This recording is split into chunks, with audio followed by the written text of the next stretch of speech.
Um, so one of the kind of my key theme here is just this idea of accepting the current situation that we're in, and that really it's about navigating learning during a pandemic. So the thing that kind of comes into my head whenever I think of this is, ironically, during this time of social distancing, it is the social connection that has allowed us to flourish. So this is kind of my 5-week journey in 5 minutes. It's going to try to be 5 minutes. I think I can do it.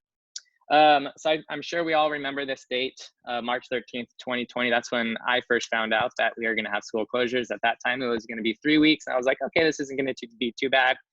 And obviously, it's extended past that. So kind of the question that came into my head was, okay, now what? So I panicked, probably like a lot of educators around the country and the world. And I started to think about all of the things that really didn't matter, like standards. How am I going to support parents? What's evaluation going to look like? Are we going to be state testing? What resources am I going to need? What resources are my students going to need? You know, will I need, or when do I need toilet paper? Technology needs. Are my kids going to be high school ready, as I am a 8th grade teacher? You know, what about our special education students? You know, what do grades look like? Are there going to be grades? Obviously, caring for the well-being of our students. What do assessments look like? Should I even assess? And then the big question for me became, and what about my own kids? So as you saw before, I have a 5-year-old transitional kindergartner, and mad props to Miss Doty and Miss Cotton, who I think are in the room right now. You guys have both allowed my son just to love learning. Sorry, cried a little bit. Just to love learning, even though they're away from you, and he feels super connected. So I appreciate you guys. So I kind of felt myself like stuck between these two worlds, like my dad world and my teacher world. And I almost felt immobile. So, and while in this negative space, I kept asking myself, you know, what if I fail my students? What if I fail as a dad? And after a few days of reflection and lots of mindfulness, I realized I had to lean into the fact that both of these things were likely to happen. I was going to fail, and I had to be okay with that. So it was about that time I just sat down and said, okay, what do I value most right now in my life? And I had to kind of just let go of expectations. And what I found out was I had to embrace this change and let go of what I felt was going to be the new normal. I had to have fun and smile as often as possible, stay connected, and really relying on our colleagues. I felt the most powerful experiences that I've had so far are either lending my digital shoulder to a colleague or allowing a colleague to support me. Probably the most important thing is letting our students know that we love them. And then I really truly had to unlearn and relearn this idea or concept as school. And as a dad, I felt like I really had to take advantage of this opportunity. And my main goal was to be present. And that meant, you know, stepping aside and leaving my screen and being connected with my own kids, because obviously that's the most important thing in my life right now. So I kind of took a methodical approach to distance learning, and I divided it into 3 steps. My analytical brain works this way. So my step 1 was really to nerd out and maintain strong relationships with my students. So I created a YouTube channel, and I have a whole 7 followers right now, which I think is pretty amazing. This is where I put all my updates that I like to connect with kids. I created a Padlet, organized Padlet with instructional videos, tutorial videos, and just little ways for kids to stay connected to the content. Played around with snap circuits, talked to my kids about those. Found different ways to showcase understanding and learning that both kids can use and that I can use to interact with my students. I read books to encourage my students to obviously continue learning outside of what we consider the normal standards of school.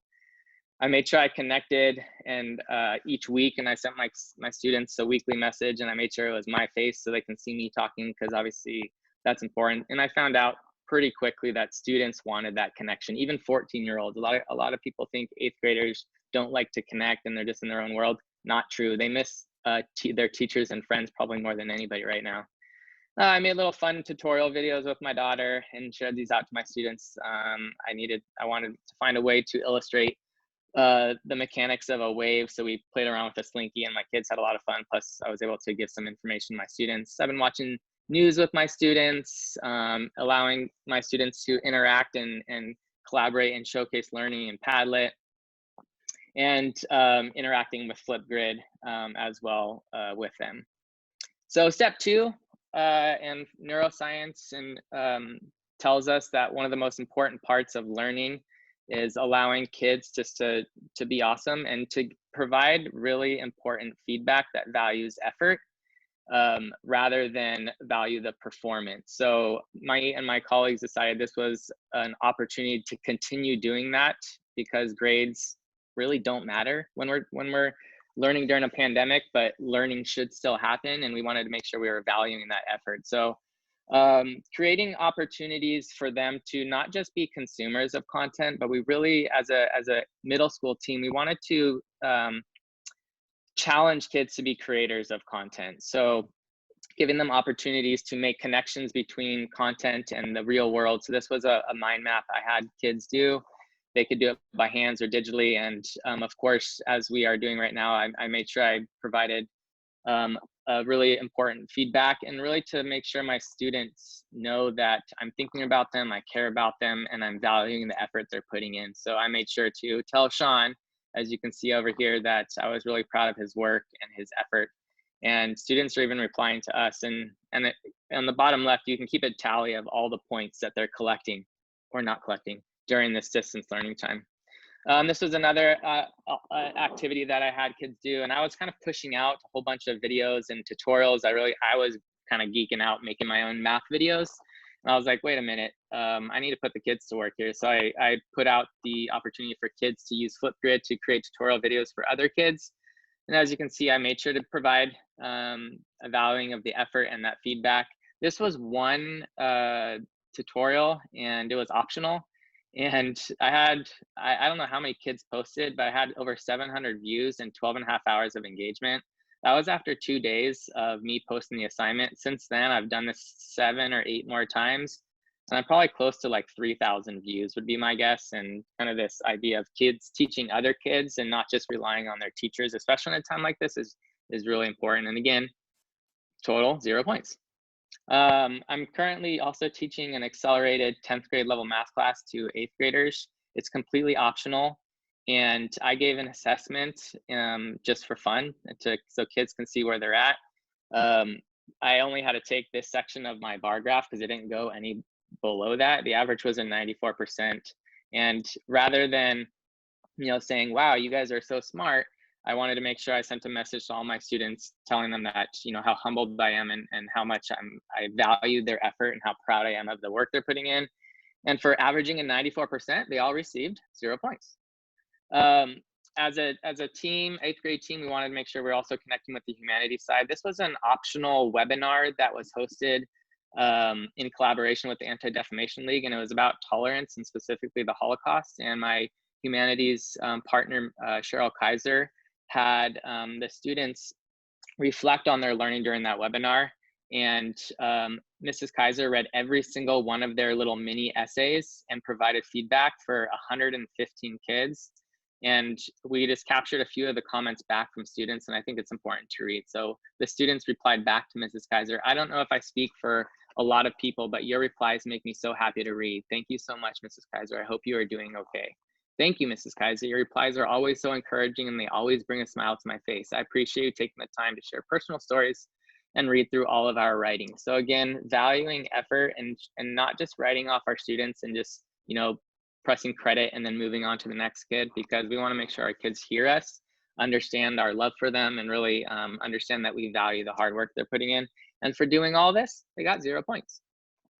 Step 3 for me was to be present and to take advantage of this opportunity. As I talked about, we may never have an opportunity like this to connect with our close family members, and rather than seeing it as a time of isolation, I think it's important that we take the opportunity to savor this moment and the love that we can share with our families. So I'm just going to click through because I won't be able to talk, but just sharing some of my moments that I've had during distance learning with my kids, I think is probably my biggest takeaway. There's me and my son in our tent doing work together.